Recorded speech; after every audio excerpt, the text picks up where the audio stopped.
minta support dukungan dari jemaat. Kita berdoa buat firman Tuhan.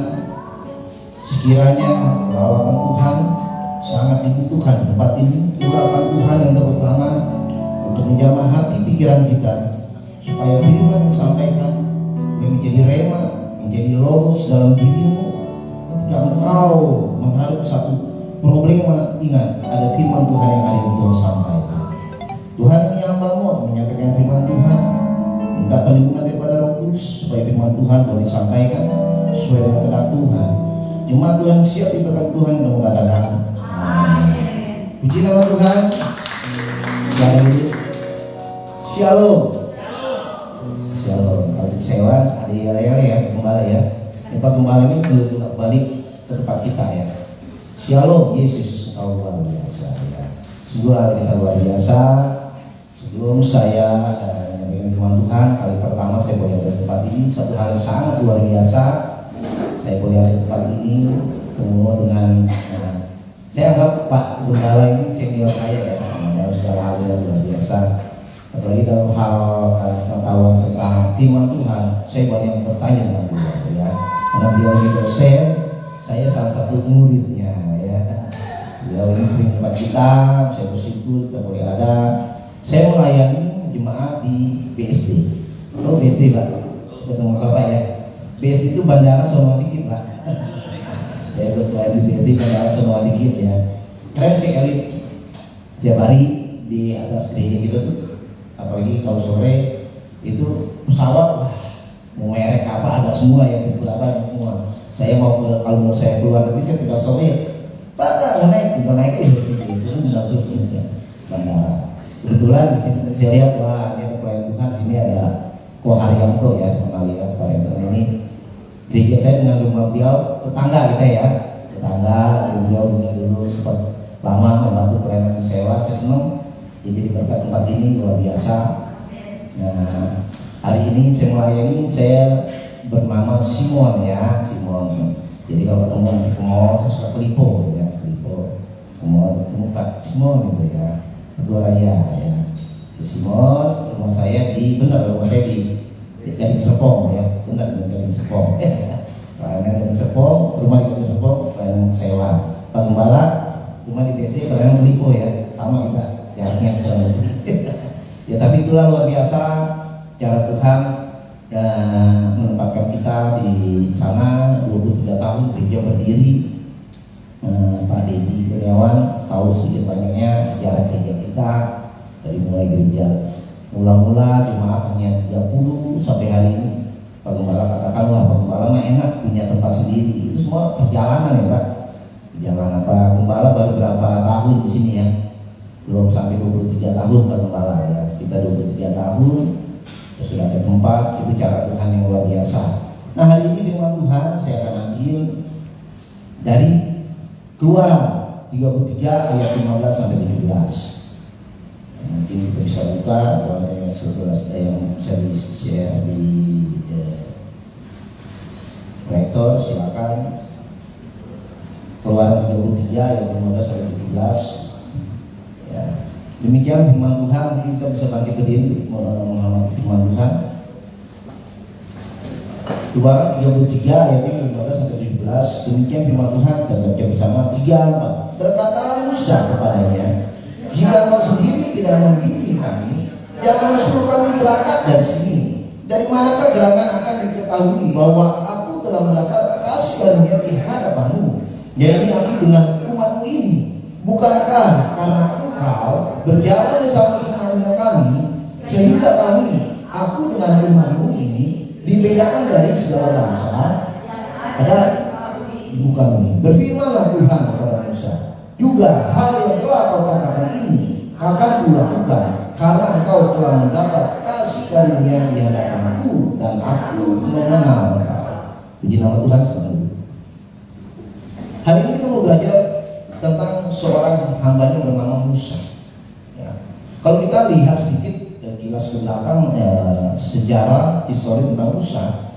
Musa ini terlahir dari situasi yang kurang menentukan pada saat itu, ya, karena beberapa terjadi pembantaian anak-anak sulung anak-anak lelaki pada saat itu ya. Karena Raja Firaun takut akan ada kepemimpinan baru pada saat itu yang akan beralih. Jadi dalam situasi kurang menguntungkan ini Musa dilahirkan. Dan pada saat itu dalam keadaan yang tidak menguntungkan ini, apa yang diambil orang tuanya? Tindakan apa? Dia membuang Musa melalui sungai Nil ya, sejarahnya. Jadi hanyutkan sampailah tibalah dia ditemukan oleh putri raja dan diasuh. Dan pengasuhnya pun siapa? Orang tuanya sendiri. Kalau kita berpikir kok caranya luar biasa banget ya. Seorang Musa dari kalangan umat Israel pada saat itu sedang dijajah dan kondisi yang tidak menguntungkan, sudah pasti pertumbuhannya tidak baik secara logika, tapi cara Tuhan sejak dia dalam kandungan Tuhan sudah punya rencana. Ya, kalau Musa pada saat itu dikatakan orang tuanya mungkin dia mati ya dibunuh. Tapi dengan cara Tuhan, karena Tuhan punya rencana besar di depan Musa, Tuhan kasih hikmat kepada orang tuanya untuk ya mungkin secara manusia ini kejam, tidak ada hati nurani, dibuang sungai ini. Tapi dengan cara Tuhan dia bisa terdampar dalam lingkungan keluarga kerajaan. Ini cara Tuhan yang luar biasa. Dia tumbuh dengan sempurna, tumbuh dengan asupan nutrisi dan sebagainya, pendidikan yang cukup sangat terjamin sampai akhirnya Musa bisa menjadi seorang anak yang berpendidikan. Ya.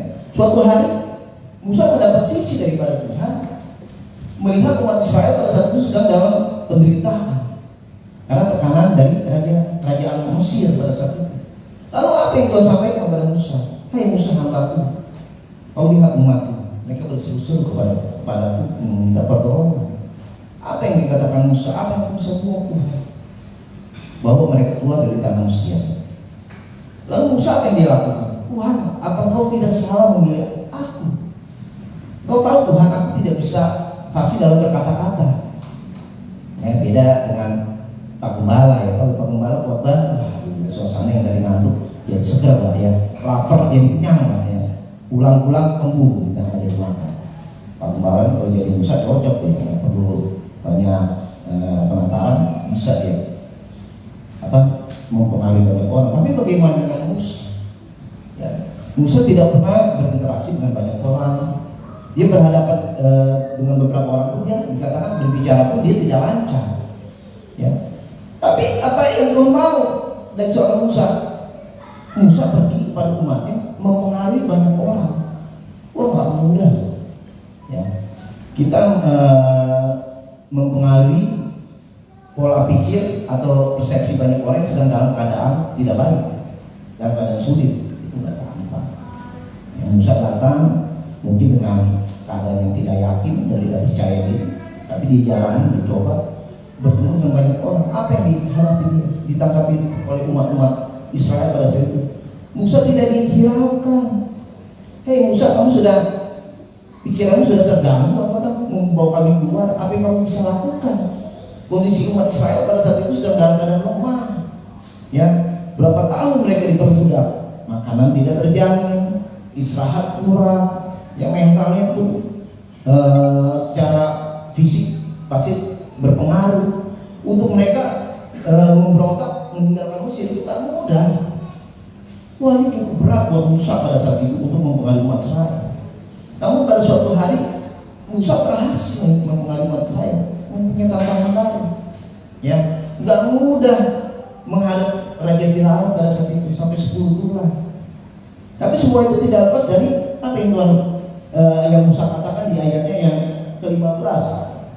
Dia bilang dengan luar biasa, berkatalah Musa kepadanya, ya Tuhan, jika kau sendiri tidak membimbing kami, jangan suruh kami berangkat dari sini. Ini luar biasa. Hari ini saya mau katakan, saya bisa terdampar di sewa itu suatu hal yang di luar dari pikiran saya. Saya pada saat diajak ke sewa itu, saya masih usia kurang lebih waktu itu masih kuliah lah. Ya, berarti kuliah itu sekitar umur 17-18 tahun. Ya, pada saat itu memang saya melayani musik. Ya, saya melayani di Pak Niko waktu pertama merintis di Tangerang, di Cimono Theater. Saya salah satu pemusik yang dihabiskan Pak Niko untuk menjadi musik pelayanan musik, dan saya sempat jadi koordinator musik. Dan lalu saya banyak pelayanan juga di beberapa gereja pada saat itu ya pagi bebel dan sebagainya. Tiba-tiba suatu hari orang tua saya katakan gini, "Mah, bantuin papi kemana? Sewan itu di mana? BSD Bandara Sewan dikit gitu ya. Ya ada pesawat gitu, kita tengah jalan turun aja ya kan, di pesawat pakai parasut ya. Saya aja. Ya sekarang sih sewa ya enak lah ya. Nanti kalau penasaran pulang minta ajak Pak Haryanto ya. Saya tahu ya dia namanya Pipin ya. Pak Pipin ya, pimpin kita tuh sewa gitu ya. Jangan lupa Pak Pipin ajak ke Somai Sewa namanya Koyan ya. Pokoknya tadi dia aja namanya kajian ya. Situlah ya. Waktu kita masuk sana, waduh, kita disambut sama suara jangkrik, krik ya. Anak ABG dia lagi pengen-pengennya cari ya pelayanan musik dia yang bening-bening dikit pada saat itu ya Pak, sekarang udah insaf dengan nama berdoa ya. Kok dibawa sini tempat apa? Kan kuburan. Jadi waktu itu belum diurut, masih empang ya. Masuk ke dalam itu lumayan jauh. Kayaknya Pipin dulu masih kecil lah ya, kalau salah masih dia berapa tahun di bawah. Enggak sih, kita nggak beda jauh ya. Ya berapa tahun saja lah, cuma dia masih saya kuliah mungkin di sekitar SD atau SMP lah ya. Lalu kita masuk sana, waduh tempatnya begini amat ya. Ya saya disuruh bantu main musik ya, gitar, lalu ada juga main keyboard. Dan saat berjalan waktu, berjalan sampai akhirnya berdiri itu gereja itu Pagunggalan ya. Jemaatnya dulu cuma menampung 30 orang, ini udah padat. Ya ini enak kayak saya dulu mah kipas angin bar pergi ganteng pulang meriang. Ya sama, kalau musik saya bawa, kita jalan. Lalu saya tinggalkan pelayanan saya udah nggak pernah lihat dunia luar lagi lah, teman-teman musisi pun hilang saat itu. Sampai akhirnya berbangun lagi gereja. Nah hal ini pun yang dialami sama seorang Musa pada saat itu. Saya sempat berpikir, ini nggak salah Tuhan. Bahkan dulu dikatakan angker ya, depan gereja itu dulu ada pohon beringin. Ya. Jadi sekali waktu malam Natal kita nginep nih, malam Natal saya nginep di gereja. Itu anjing-anjing pada menolong. Ya teman-teman di sana, wah itu kok ada terbang-terbang apa? Tante Kunti nih. Saya penasaran, nggak ngeliat apa-apa kita ya. Penasaran, saya tahu ada yang juga ya waktu kita kalau bilang itu kan kamu itu kok nggak ada. Tapi ada beberapa teman saya nggak lihat, ya nggak tahu lah. Mungkin kalau dia berbeda dengan saya ya, baguslah saya nggak dikasih karunia indra keenam ya, serem juga. Besok apa saya nggak ada. Ya. Tapi sekarang nggak usah takut lah sewanya. Tante kuntilanak itu udah berani keluar. Ya. Minder dia sama tante kunci sewanya. Kalau zaman dulu kunci sewanya belum kenal tren. Sekarang tante sewanya fashionnya udah lebih trendy ya. Bajunya lebih bolongnya di mana-mana gitu. Kalau tante Kunti bolongnya cuma di belakang doang gitu ya. Jubahnya panjang. Jadi kalau papasan di kuburan minder ya, dia ngumpet sekarang ya katanya. Jadi sekarang udah jauh berbeda ya. Penerangan sudah bagus. Jemaatnya juga penduduknya juga supaya diberkati. Kalau dulu jangan kan punya motor, sepeda ontel, lampu tempel. Tapi sekarang saya senang ya kalau masuk sana. Makanya saya bilang sama Mbak Didi dalam pelayanan di tempat kita itu mobil Alphardnya jadi bawa, besok mau balik lagi kapok padat sekarang ya. Jadi bawa mobil yang kecilan dikit aja, ayolah aja boleh lah, aja dikit ya. Jadi sekarang tuh padat. Dan sekarang di belakang itu jadi tempat pemakaman umum. Setiap minggu itu banyak yang ngubur, akses masuknya cuma satu, keluar masuknya itu. Jadi ya salah dikit lah ya. Dan kita jalani 23 tahun sampai hari ini luar biasa penyertaan Tuhan. Ya, kendala, ada namanya kendala. Kalau nggak ada kendala namanya bukan tantangan. Ya, kalau nggak ada kendala, Musa pun nggak mengeluh sama Tuhan sampai akhirnya dia gagal. Kendala itu tantangan itu sampai hari ini ada. Ya, apalagi zaman sekarang serba canggih. Jemaat sudah semakin pintar. Ya, sebelum pendeta khotbah dia udah tahu duluan, tinggal buka aja. Nah, chat GPT, wah, kita khotbahin jemaat, dia konten kita berbagi ya, pinteran dia tapi ini ya, banyak tantangannya. Namun hari ini, kenapa kok Tuhan bisa berkenan kepada umat Tuhan? Padahal kalau kita lihat umat Israel itu sampai hari ini ternyata umat yang terjalan. Ulangan 7 ayat 7.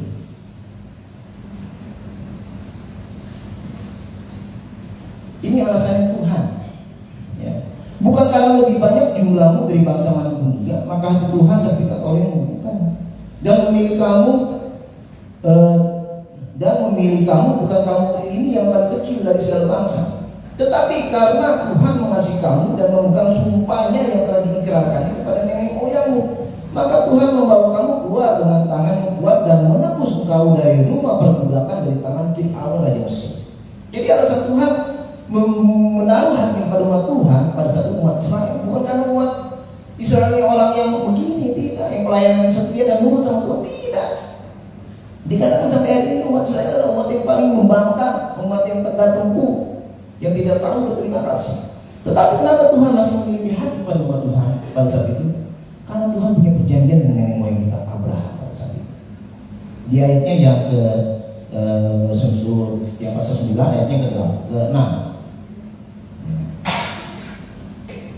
Jadi ketahuilah bahwa bukan karena jasamu Tuhan Allahmu memberikan kepadamu negeri yang baik itu untuk diduduki. Sesungguhnya engkau bangsa yang tegar tengkuk. Jadi kalau sampai hari ini kita diberkati Tuhan,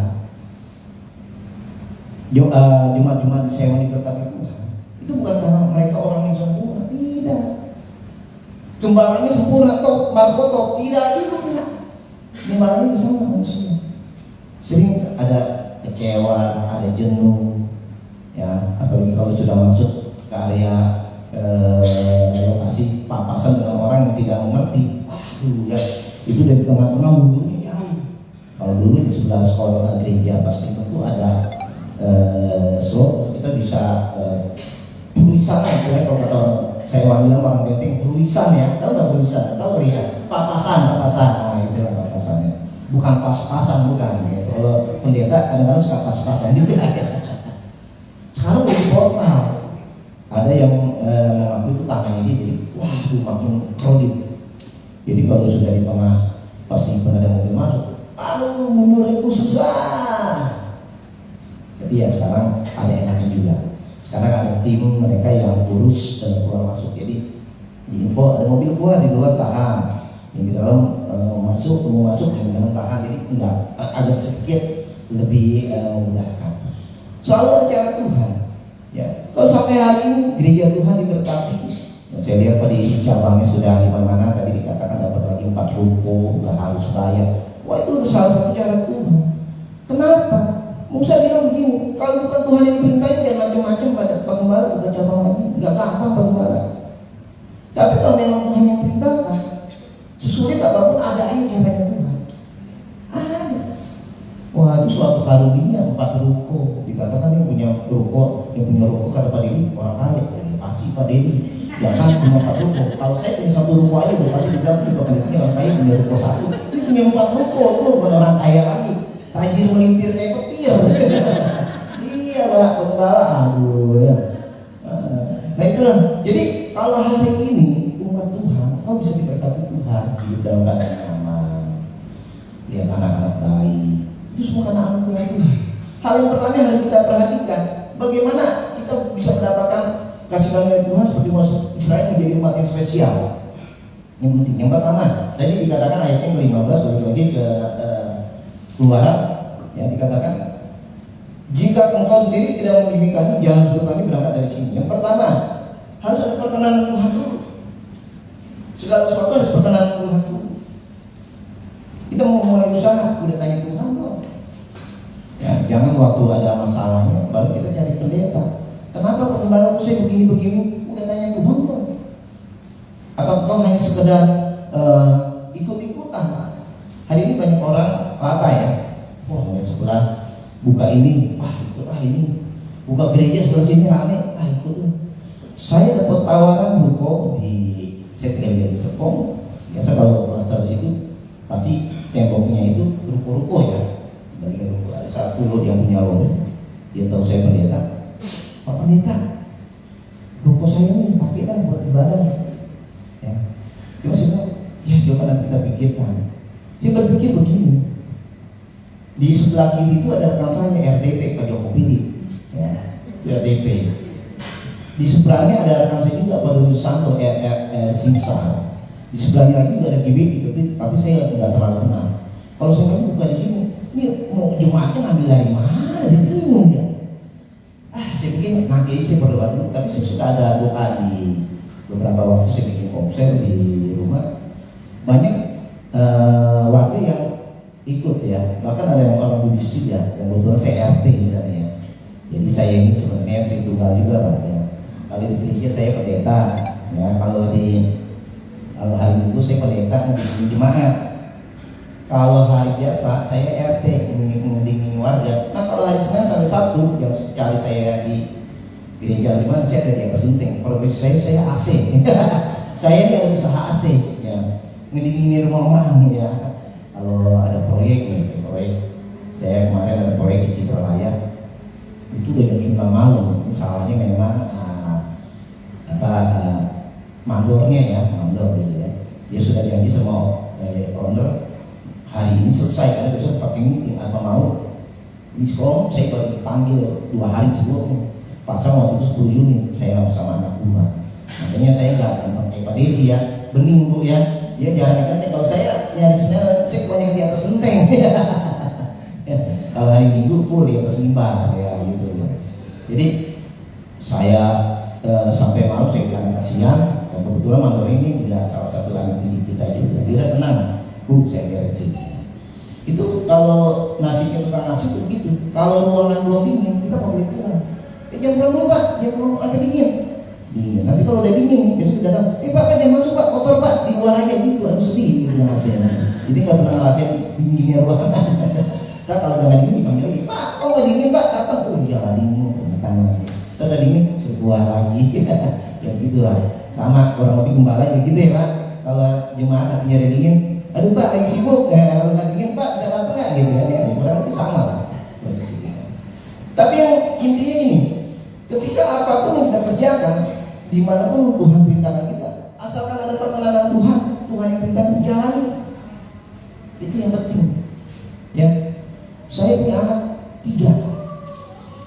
1 dia sedikit terlambat lulus karena kemarin sempat kerja di Mayora. Direkturnya Pak Franklin dan dia ikut kerja. Tapi saya katakan sama anak, kalau kamu kerja terus, kalau kamu selesainya, itu tinggal dapat dia skripsi, tinggal sidang. Saya bilang, boleh kamu izin aja. Pamit dulu, beres dulu sidang. Masih ada biaya ternyata. Bayar kemarin bayar skripsi, semester lagi bayar sidang. Nah yang kedua, udah semester 3 masuk kuliah di film ya. Waduh ternyata perfilman ini biayanya gede banget ya. Ini biaya praktek harus bayar lagi 2,5 ya, di luar SKS.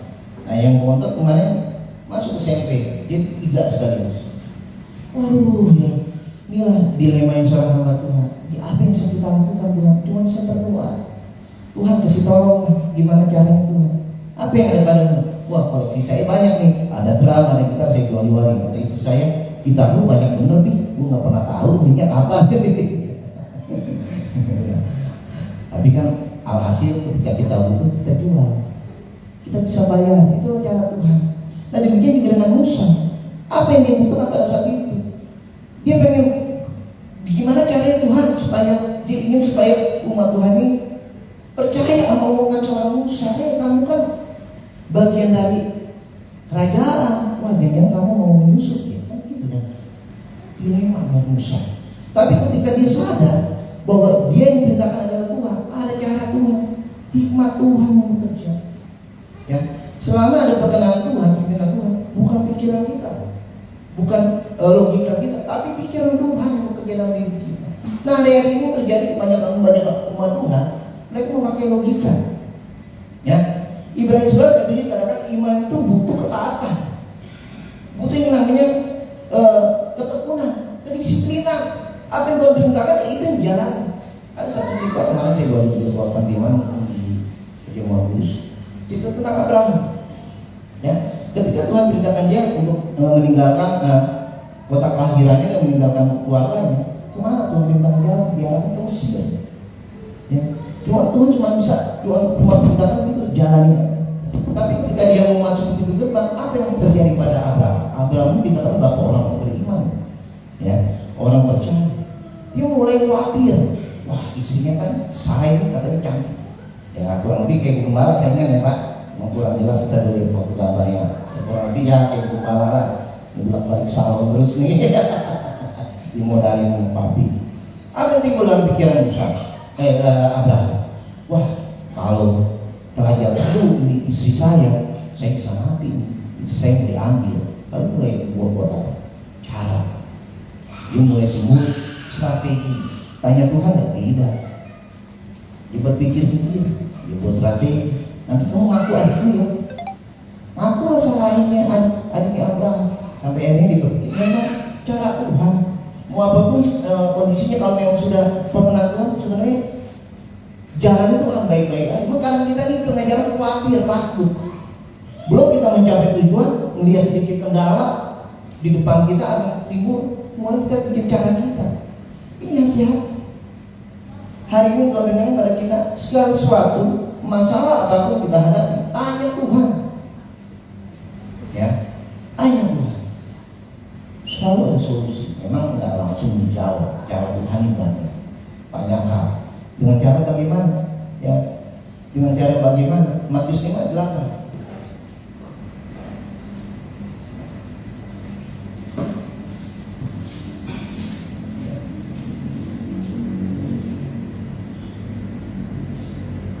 Berbahagialah orang yang suci hatinya, karena mereka akan melihat. Yang ternyata yang bersih hatinya, dia akan melihat. Suci hatinya. Orang yang suci hatinya itu seperti apa sih? Yang sudah pelayanan di atas mimbar pakai jas? Belum tentu. Ya. Yang jadi WL urapannya dasar? Belum tentu. Ya. Matius 7:21 ya. Nyala kau sekali pembuat kejahatan, karena aku tidak mengenal. Ternyata Tuhan tidak, kita nggak berkenan di hadapan. Tapi mereka yang taat akan mengenal Tuhan. Mereka yang selalu mengikuti setiap jengkal apa yang Tuhan perintahkan untuk kita lakukan, itulah orang yang berkenan. Aduh, hari-hari kita ya, iman banyak umat Tuhan mulai bergeser. Ya, dengan banyaknya kemajuan teknologi, apalagi kalau kita lihat apa sih namanya TikTok segala macam, pengajaran mulai banyak membingungkan ya. Ini yang perlu kita hati-hati. Ya, waspadai, berdoa, baca firman, minta hikmat Tuhan penting hari-hari ini. Dalam membina anak-anak kita juga gak mudah. Hari-hari ini yang menjadi peperangan kita umat Tuhan adalah generasi yang sekarang ini. Ya, apakah mereka bisa terselamatkan? Saya punya anak buah cowok, mereka kita larang bergaul juga gak bisa. Kita biarkan mereka bergaul, kita nggak tahu pergaulan seperti apa. Kita hanya cuma bisa mengingatkan mereka dan memberikan mereka asumsi, konsumsi firman Tuhan, udah itu aja. Selebihnya mereka punya pilihan. Ya. Mereka punya kepandaian, mereka punya kepintaran, tapi tanpa network juga nggak bisa. Ya, nggak bisa. Jadi ternyata pergaulan itu juga penting, membangun hubungan itu penting. Tapi yang bahaya yang hari-hari ini banyak kuasa-kuasa jahat menyusup di dalam. Mana saya yang kedua dia bilang begini, Pi, aku boleh nggak? Aku mau coba jadi model. Itu ya, jadi model cuma gini. Careful, ya. Dunia entertain itu nggak semudah yang kita bayangkan. Ya. Karena teman-teman papi yang terjun di entertain. Nah, saya ketemu lagi salah satu teman juga, dia sudah jadi season playernya dari Slang, Dewa, dan sekarang juga jadi cerita. Dulu teman kita pelayanan, sempat kita dulu saya diajak main di kapal juga, di rumah Pak Nasi. Jadi dia bilang begini, waduh bro, di dunia entertainment kalau kita nggak bisa ikutin mah, udah kita mah dikucilkan, yang namanya minum, ya segala macam itu kita harus ikutin biar kita dapat job. Itulah kerasnya dunia entertainment. Ya, sekarang kalau kita lihat aja tuh Indonesia tuh artis yang lagi rame ya, yang dipindahkan ke Nusa Kambangan, itu kan ya Mas Joni ya, ya itu kan kurang lebih ya seperti itu lah, karena lingkungan. Jadi saya pikir dan kamu sekarang seperti ini aja, ngapain kamu jadi model-model segala, kamu tahu apa melayani Tuhan gitu. Ya nggak mudah untuk kita terjun di dalamnya, kalau kita nggak kuat iman itu sulit. Ya, tapi walaupun kita nggak terjun di dalamnya, kita pun butuh. Ya, itu hal yang pertama. Minta perkenanan Tuhan, berdoa. Kalau memang Tuhan arahkan, semua bisa berjalan. Dan orang yang kedua saya ini dia bilang begini, dia mau melanjutkan. Anak saya kedua itu pemain keyboard ya. Musisi yang pertama drummer, dia juga penyanyi yang pertama, yang kedua ini keyboard. Prestasinya ya puji Tuhan sudah cukup banyak pengalamannya. Kemarin kita ketemu sama salah satu dosen UPH yang kita lagi ada pemeriksaan di Bobby Jaya, dia lagi banyak di didik. Jadi mau ambil beasiswa ke UK ya, musik di Berkeley ya. Ya Bobby ini lulusan sana sudah dapat. Saya bilang begini, kalau memang kehendak Tuhan enggak. Ya, tapi ingat satu pesan Bapak, ketika kamu sudah di sana, kamu pulang lagi ya, kita pulang lagi ya. Itu yang saya berat dari dulu. Pokoknya sekarang pokoknya protes. Dulu aku mau ke Kanada nggak boleh. Wah, jadi ribet lagi ya. Daripada iri-irian. Bilang semua itu kembali rencana Tuhan. Saya bilang kalau rencana Tuhan langkat. Kalaupun tidak, ya, kita mau rencana apa pun tidak bisa. Ya. Jadi saya katakan semua itu kita hamba Tuhan hanya minta kehendak Tuhan. Yang kedua di ayatnya ke-16 balik lagi ke Keluaran. Apa yang membuat kita ini menjadi spesial? Bukan martabat aja spesial, umat Tuhan juga spesial. Ayatnya ke-16a. Dari manakah gerangan akan diketahui bahwa aku telah mendapat kasih karunia di hadapanmu, ya, yakni aku dengan umatmu ini. Yang kedua harus ada yang namanya kasih karunia. Banyak loh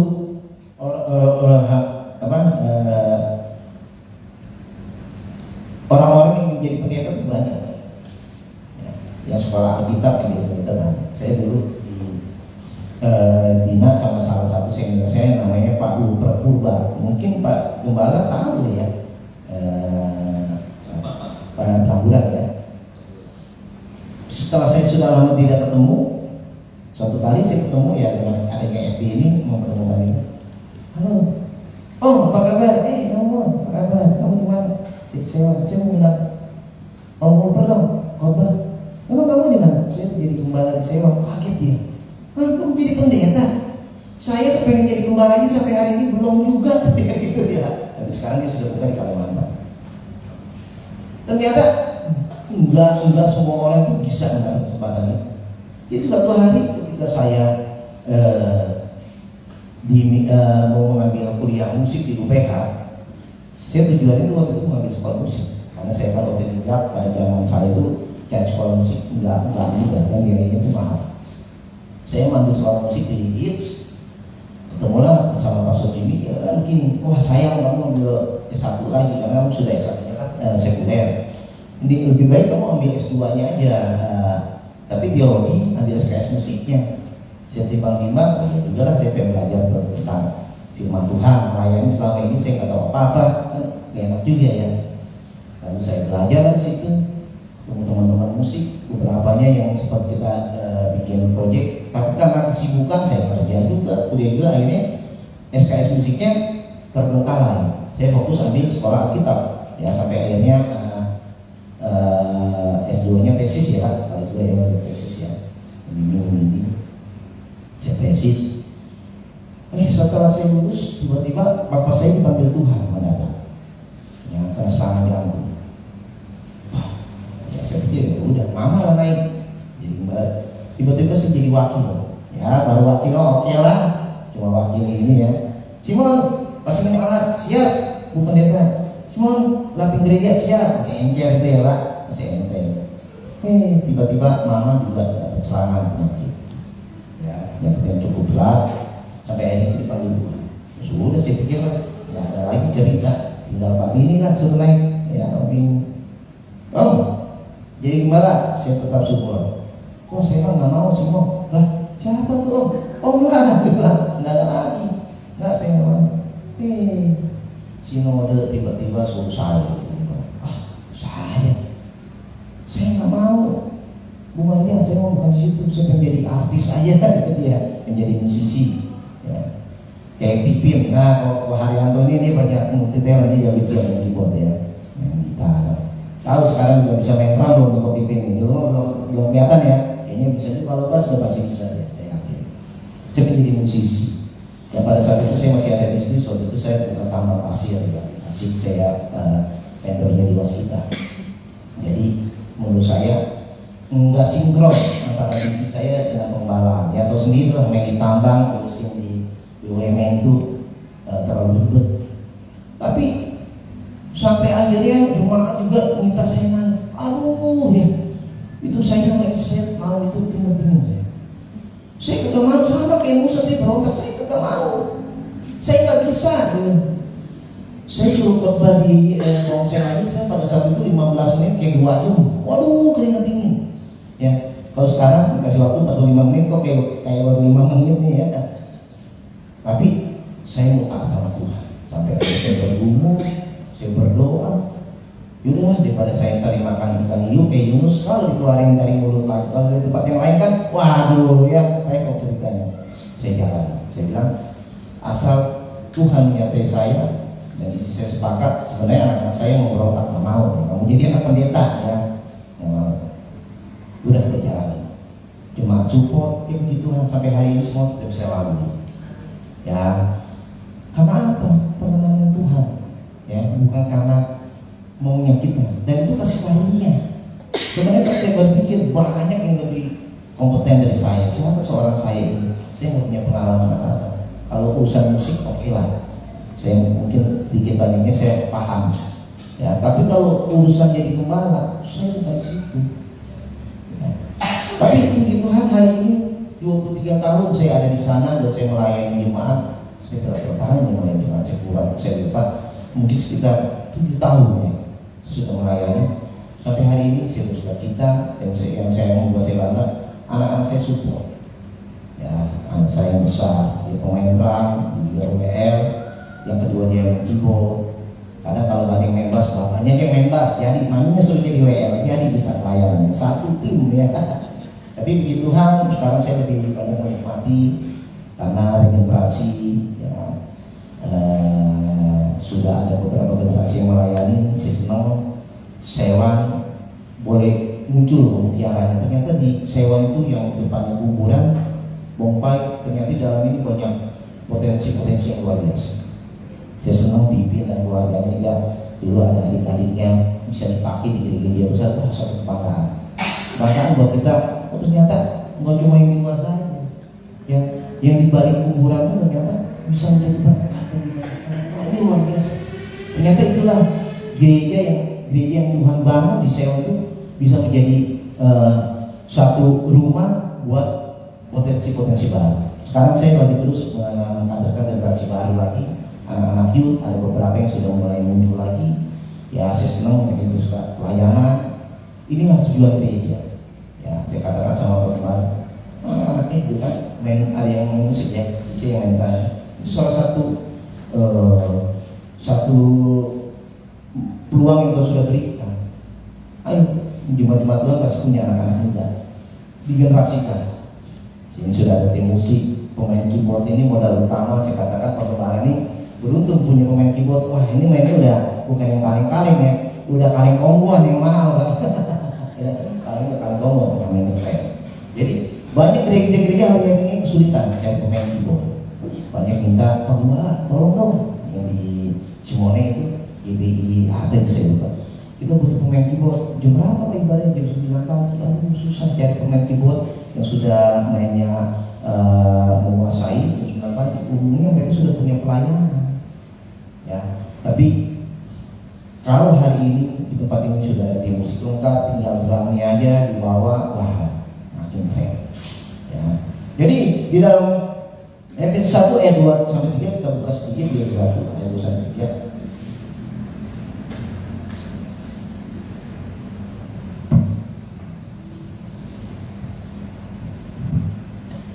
Kasih karunia dan damai sejahtera dari Allah Bapa kita dan dari Tuhan Yesus kita menyertai kamu. Terpujilah Allah Bapa Tuhan kita Yesus Kristus yang dalam Kristus telah menganugerahkan kepada kita segala berkat rohani dan surga. Ternyata karunia Tuhan, kasih karunia Tuhan itu bukan semata-mata dari dunia. Ya, mungkin kau dapatkan dari hasil usahamu, pekerjaan, waktu relasi, tapi langsung dari surga. Berkat yang tidak ada habis-habisnya, yang tidak terbatas. Inilah yang Tuhan curahkan di tempat ini. Berkat surgawi ada di tempat ini. Kalau kita terus merendahkan hati, membangun hidup kita berkenan di hadapan Tuhan, semua Tuhan cukupkan. Ya, saya membayangkan kalau saya suruh sewa tempat seperti ini, aduh saya nggak sanggup. Bayarnya dari mana? Ini pikiran kita. Tapi kalau kasih karunia Tuhan, ada ya perjalanannya. Saya suka dengar cerita dari teman-teman kita, ada kopi, ada sanggup, mereka itu kalau sewa tempat hampir 80 juta.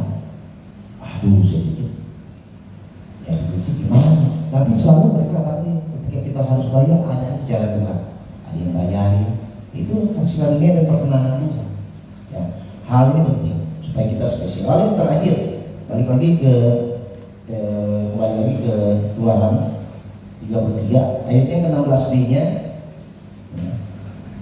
Bukankah karena engkau berjalan bersama dengan kami sehingga aku dan umatku ini dibedakan dari segala bangsa yang ada di muka. Yang terakhir, apa yang membuat kami dibedakan spesial? Kita ini dibedakan jadi orang sekitar kita. Ya, perhatikan kita dibedakan. Kemarin adik ipar saya ada sedikit komplain dari tetangganya karena dia ada pekerjaan rumahnya yang kerja kecil, lalu dikomplain sama beberapa rumahnya katanya mengganggu. Lalu dikatakan begini, Bapak kan orang Kristen, masa Bapak gak punya hati nurani? Nah, ternyata kita umat Tuhan beda ya. Gak ada kan kata-kata yang lain. Bapak kan agama ini kok Bapak gak ada yang kita dengar selalu. Bapak kan orang kekaret semua kayak gitu ya. Kok Bapak begini sih kok punya hati nurani? Oh ternyata kita ini dibedakan ya. Ini kita berbeda dari banyak orang. Setiap ini punya perbedaan. Jangan pernah kita merasa ada iri hati. Ini yang bahaya. Dengki. Ini yang bahaya. Ini yang sering terjadi. Ngelihat sesama kita, sesama jemaat, dia kok bisa menjadi WL batu begini. Itu karunianya beda. Enggak semua setiap orang bisa jadi worship leader. Enggak semua orang bisa bermain keyboard, bermain gitar, bermain itu beda-beda. Yang berbeda. Yang Tuhan tahu hari ini, bersyukur dengan apa yang kau beri, yang Tuhan engkau sudah terima. Kita mau lihat di 1 Samuel 17 ayat 26. Kita pernah seorang Daud.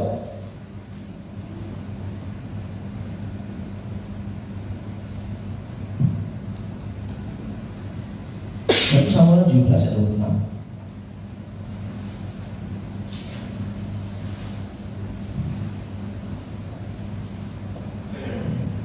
Lalu berkata Daud kepada orang-orang yang berdiri dekatnya, apakah yang akan dilakukan orang yang mengalahin orang Filistin itu dan yang menghindarkan cemooh dari Israel? Siapa orang Filistin yang tak bersunat ini sampai ia berani mencemoohkan barisan daripada Allah yang hidup? Ya. Lalu ayat 32 dan 37 kita lompat.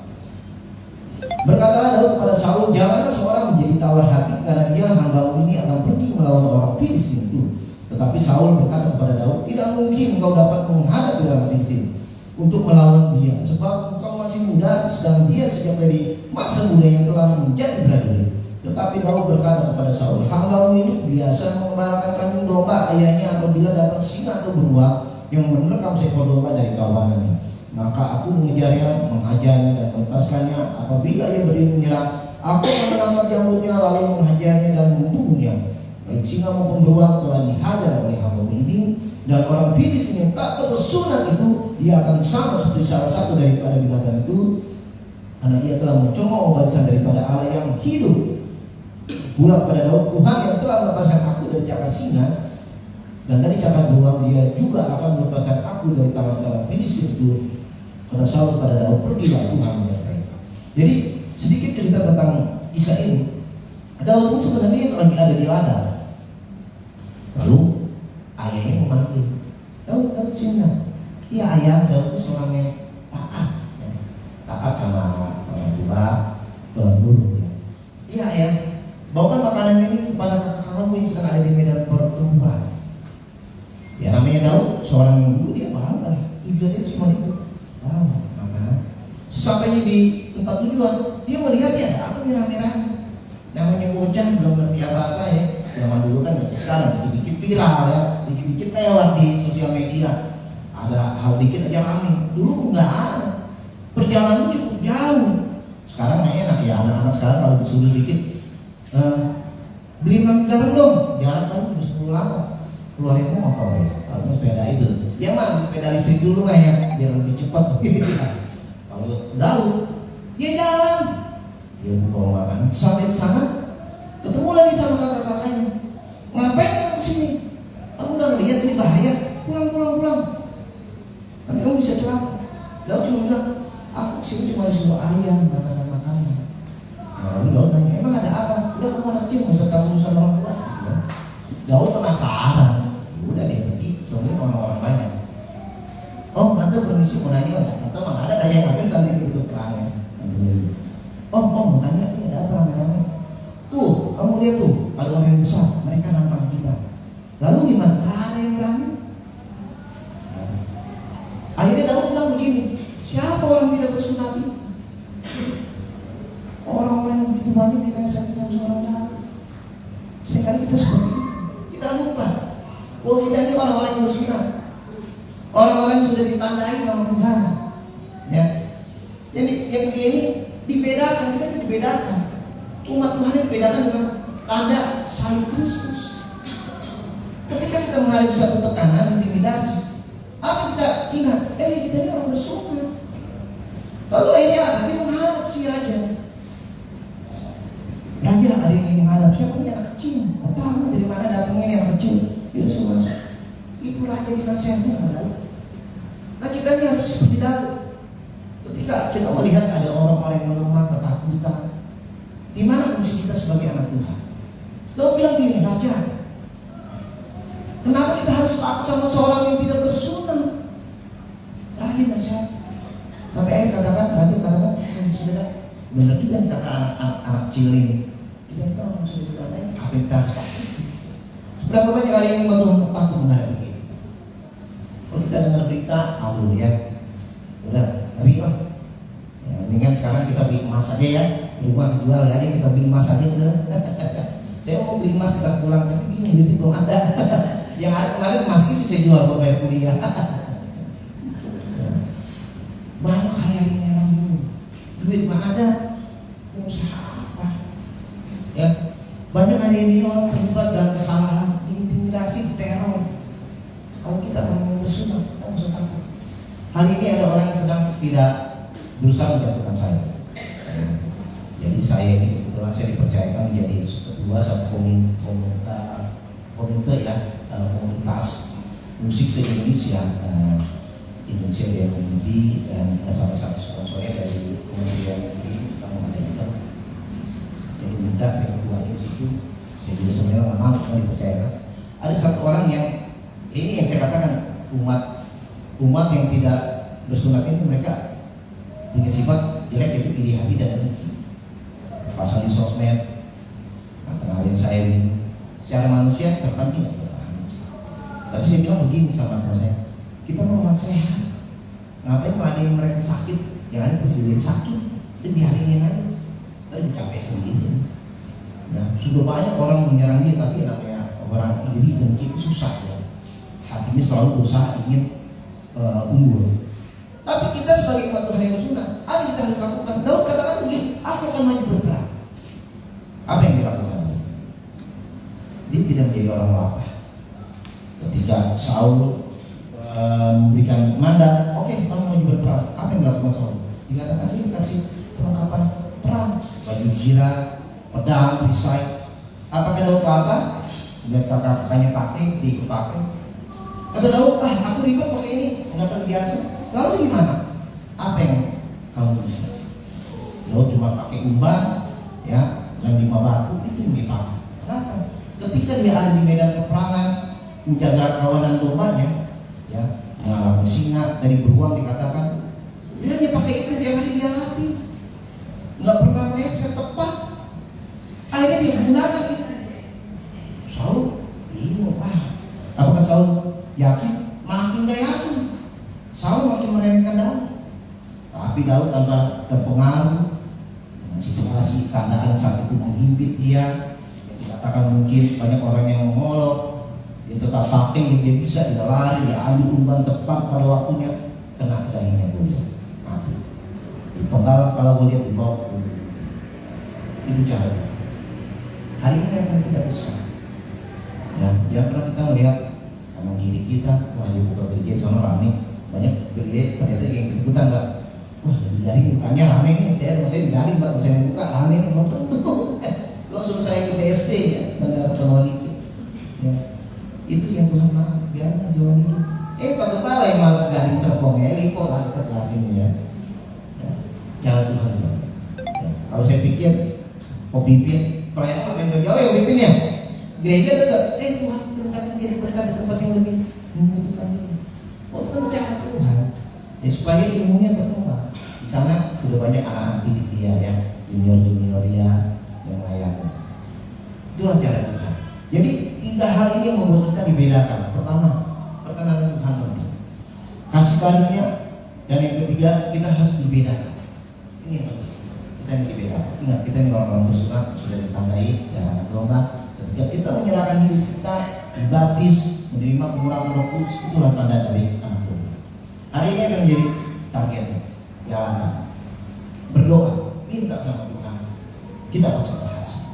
Sebagai ayat penutup, saya minta mau bantu yang sebut musik boleh. Di 1 Timotius 4 ayat 12.